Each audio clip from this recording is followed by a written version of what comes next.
തിരുവനന്തപുരം ജില്ലയിൽ നഗരത്തിൻ്റെ ഹൃദയഭാഗത്ത് ശ്രീ പത്മനാഭസ്വാമി ക്ഷേത്രത്തിൽ നിന്നും 2 കിലോമീറ്റർ ദൂരത്ത് സ്ഥിതി ചെയ്യുന്ന ശിവക്ഷേത്രമാണ് ശ്രീകണ്ഠേശ്വരം മഹാദേവ ക്ഷേത്രം. 700 വർഷത്തെ പഴക്കമാണ് ഈ ക്ഷേത്രത്തിന് കണക്കാക്കിയിട്ടുള്ളത്. കേരളത്തിലെ 108 ശിവാലയങ്ങളിൽ പ്രധാനപ്പെട്ട ഒരു ശിവക്ഷേത്രമാണ് ശ്രീകണ്ഠേശ്വരം മഹാദേവ ക്ഷേത്രം. ശ്രീകോവിലിന് കിഴക്ക് അഭിമുഖമായാണ് ശിവലിംഗം പ്രതിഷ്ഠിച്ചിട്ടുള്ളത്.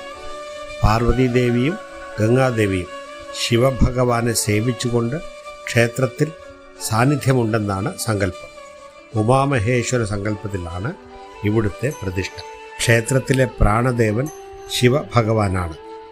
മഹാഗണപതി, മുരുകൻ, ആഞ്ജനേയർ, ശ്രീകൃഷ്ണൻ, സ്വാമി അയ്യപ്പൻ, നാഗരാജൻ, ഭൂതത്താൻ എന്നിവരാണ് ഉപദേവന്മാർ.